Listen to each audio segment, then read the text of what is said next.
Hello friends, welcome and welcome to Kalanti's channel. இன்னைக்கு என்ன video அப்படின்னு பாத்தீங்கன்னா இந்த கிருஷ்ண ஜெயந்திக்கு நாம செய்ய போற இன்னொரு பிரசாதம் ரெசிபி தான் பார்க்க போறோம். பட்டர் தட்டை முறுக்கு.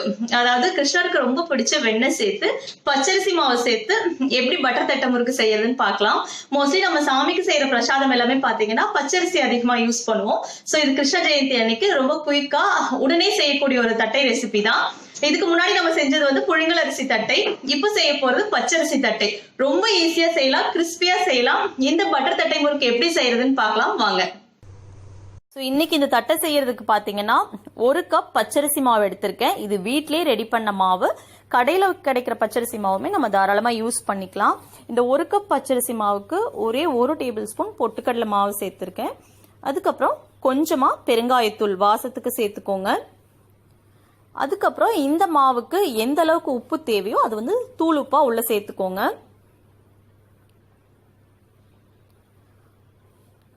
உப்பு சேர்த்த அப்புறமா மாவு வந்து ஒரு முறை நல்லா கலந்துருங்க. எப்பவுமே உப்பு சேர்த்ததுக்கு உடனே வந்து தண்ணி ஊத்திடக்கூடாது. மாவை நல்லா கலந்துட்டு உப்பு வந்து எல்லா இடத்துக்கும் போற மாதிரி கலந்ததுக்கு அப்புறமா தான் நம்ம தண்ணி ஊத்தணும்.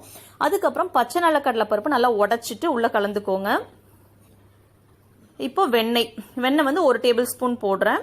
வெண்ணெயோட மாவு நல்லா பிசைஞ்ச அப்புறமா தண்ணி ஊத்தி பூரி சப்பாத்தி மாவு எந்த அளவுக்கு கன்சிஸ்டன்சில பிசைவோமோ அந்த அளவுக்கு பிசைஞ்சுக்கோங்க. வெண்ணெய் போட்டிருக்கனால நல்லா கிறிஸ்பியா வரும். பச்சரிசி மாவு தட்டைக்கு பாத்தீங்கன்னா மாவு நல்லா இலக்கமா இருக்கிறாப்ல, அதாவது நல்லா பஞ்சாட்டு இருக்கிற மாதிரி பிசைஞ்சுக்கணும். ரொம்ப ஹார்டா கெட்டியா இருக்கிற மாதிரி பிசைஞ்சிட்டீங்கன்னா நம்ம தட்டையை பிரஸ் பண்றப்போ அந்த ஓரத்துல வந்து ரொம்ப வெடிப்பு வரும். அதனால மாவு நல்லா பஞ்சு மாதிரி இலக்கமா இருக்கிற மாதிரி பிசைஞ்சுக்கோங்க. பாருங்க, இந்த அளவுக்கு சாஃப்டா இருக்கணும். இப்போ தட்டுறதுக்கு பாத்தீங்கன்னா 2 பிளாஸ்டிக் பேப்பர் இருந்தா எடுத்துக்கலாம், இல்ல ஜிப்லாக் கவர் மாதிரி கெட்டி பிளாஸ்டிக் பேப்பர் இருந்தாலும் எடுத்துக்கலாம், பட்டர் பேப்பர் இருந்தாலும் எடுத்துக்கலாம். கீழே பேப்பர்ல எண்ணெய் தடவிட்டு மேல இன்னொரு பேப்பர்ல எண்ணெய் தடவிக்கோங்க. நடுவுல வச்சுட்டு மேல ஒரு பாக்ஸ், பிளாட்டா கீழே ஒரு பாத்திரம் ஏதாவது இருந்தாலும் நீங்க எடுத்து தட்டிக்கலாம். தட்டை வந்து எப்பவுமே ஒரே மாதிரி இருக்கணும். நடுவுல கனமா ஓரத்துல லேசாலாம் இருந்ததுன்னா உங்களுக்கு அந்த கிறிஸ்பினஸ் வராது, வேகிறதும் சரியா வேகாது. ஒவ்வொரு இடத்துல ஒவ்வொரு மாதிரி வேகும். அதனால எப்பவுமே ஒரே மாதிரி இருக்கணும், லேசா இருக்கணும். சோ இந்த மாதிரி எல்லா தட்டையுமே நீங்க தட்டி ஒரு வெள்ளை கிளாத்ல, காட்டன் கிளாத்ல, வேஷ்டியில தட்டி போட்டுட்டு கூட அதுக்கப்புறமா நீங்க எண்ணெய் காய வச்சு சுட்டு எடுத்துக்கலாம். எண்ணெய் வந்து தட்டைக்கு எப்பவுமே மீடியம் ஃபிளேம்ல இருக்கணும். ரொம்ப ஹை ஃபிளேம்ல வச்சு தட்டை செய்யக்கூடாது. கொஞ்சம் செய்ய லேட் ஆகும், ஆனாலும் மீடியம் ஃபிளேம்ல வச்சு தட்டை செய்யுங்க. எண்ணெய் நல்லா காஞ்சதுக்கு அப்புறமா நான் இந்த கடாய் பாத்தீங்கன்னா சிக்கந்தர் ஸ்டோர்ல வாங்கிட்டு வந்தேன். அகலமான இந்த முறுக்கு தட்டையெல்லாம் செய்யறதுக்காகவே வாங்கிட்டு வந்தேன். ரொம்ப யூஸ்ஃபுல்லா இருக்கு. ஒரு பேட்ச்ல நிறைய தட்டை உள்ள போட முடியும். உள்ள போடுறது இல்லாம திருப்பி விடுறதுக்கெல்லாம் வந்து ரொம்ப ஈஸியா இருக்கு. தட்டை பாருங்க, உள்ள பூரி மாதிரி எந்திரிச்சு வருது. இதுதான் வந்து அந்த கரெக்ட் பதம். நம்ம ரொம்ப ஹார்டா போட்டாலும் தட்டை நல்லா இருக்காது. நல்லா திருப்பி விடுங்க.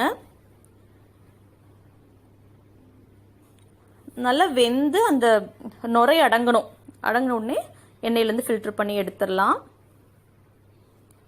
ஸோ ரொம்ப கிறிஸ்பியான தட்டை பாருங்க, இன்னுமே நல்லா அந்த புஷ்ஷுன்னு இருக்கு. அவ்வளோ டேஸ்டா இருக்கும் கிறிஸ்பியா சாப்பிட்றதுக்கு. ஸோ இதே மாதிரி எல்லா பேட்ச் தட்டையுமே நீங்க போட்டு பொரிச்சு எடுத்துருங்க. கடைசியா இந்த மாதிரி கருவேப்பிலை வாசத்துக்கு பொரிச்சு போட்டுடலாம்.